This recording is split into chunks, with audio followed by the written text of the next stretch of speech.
The article I'm presenting on is Blake and Religion by Robert Ryan. In this article, Ryan explores the way that religion has had an impact on William Blake's work and some of the more controversial or radical views that Blake had about Christianity, the church, and even the human condition itself. This article not only sets the stage for the political and social climate that Blake is writing a lot of these works in, but also establishes the mythos that he creates when he develops his own biblical creation story. Finally, the article looks at some of the paradoxes with Blake's views and the general impact that his works and religious ideas had on the world around him. My presentation will summarize some of the key elements in Ryan's article to hopefully give a clearer understanding about Blake's religious views. The article begins by exploring some of the religious focus with William Blake's work. Ryan expresses that Blake's works are rarely expressions of devotion and are instead primarily social in their concern, focusing on the historic and psychic origins of religious faith and on religion's influence on the human behavior. Blake considered religion to be damaging to human lives, and also was able to point at religion for some of the issues in England at the time. Ryan continues by expressing that Blake's usual religious posture then is not submission, but protest. His poetry is a sustained prophetic denunciation of the cruelties, mental and corporeal, everywhere perpetrated in the name of God by those who claim to be doing his will. This segues into a section which discusses a lot of the political climate and religious climate in England during the 1790s, where Blake is getting a lot of these ideologies from. The 17th century suffered from a crisis of increased violence and chronic religious antagonisms, which came from a divide created between the established church and the Protestant Reformation. This, combined with a resurgence of the millenarian spirit caused by the end of the century, led to many expecting an apocalyptic future. Many criticized the Church of England at the time, but Blake saw issues past just the church. Ryan writes that Blake saw religious error as so profoundly ingrained in the human psyche that the disestablishment of one corrupt form of it would not begin to affect the radical change that was needed.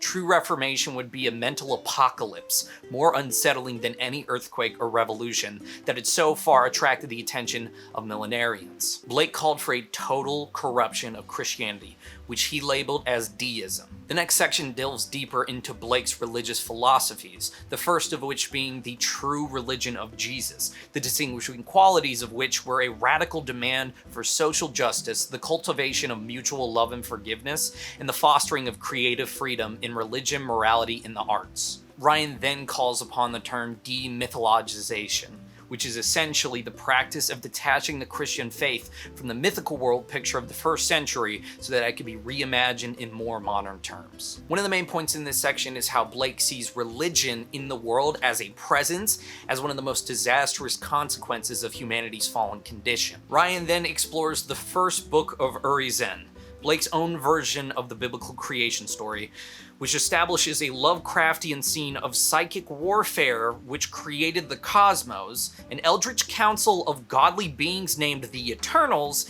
and the Forsaken rebel named Urizen, who has abandoned the council to create a universe where he is the sole deity. Urizen, who inhabits the role of God in this narrative, is the god of laws and penalties, whose worship thrives on human fear and needs. While Ryan describes this mythos in greater detail, one of the most key points in this section is how in Urizen, Blake embodies his objection to the entire theology of submission, self-denial, contrition, and expiation that institutionalized Christianity fostered. A character named Los is introduced into this religious lore, who is tasked by the Eternals to save the world from Urizen's corruption. Los struggles to fix what Urizen has caused and only manages to illuminate these errors, a mission which mirrors Blake's own undertaking. Ryan writes that the task of prophetic imagination that Blake and Los find themselves tasked with is to call humanity from its inhuman belief towards more positive versions of spiritual potential. Moving forward, Ryan establishes Blake's version of Satan, which instead of being a supernatural power,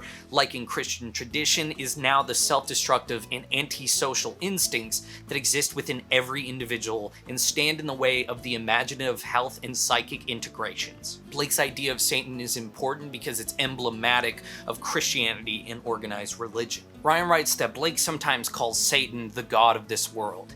He is the god most Christians actually worship and persecute others for not worshiping.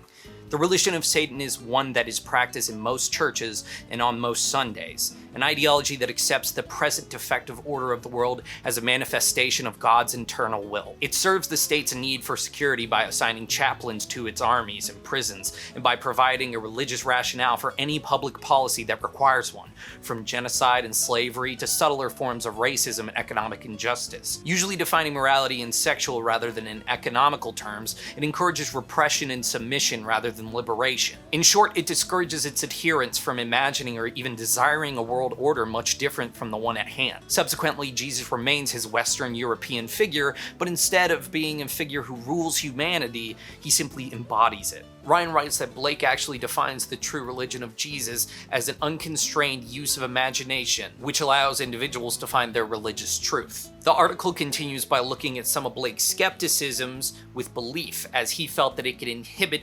imaginative freedom, which would detract from religious understanding. This skepticism was a perfect representation of how Blake felt like religion should function. Instead of being a collection of dogmas, rituals, and moral prescriptions, it must be an endless imaginative negotiation between conflicting mental impulses, the goal of which was a momentary clarity of vision. Succinctly, Ryan channels Blake's feelings by stating that no one has a monopoly on religious truth, which emerges only in conflict between opposing viewpoints. The article concludes by looking at some of the paradoxes and conflicts that come up when thinking about Blake's work and ideals. As Ryan points out, Blake bounces back and forth between conflicting ideas, one of them saying that religion corrodes the human mind and soul, yet Blake also suggests that there is a certain amount of religious respect that an individual should maintain. Blake also notes that skepticism is very important for truly understanding religious freedom,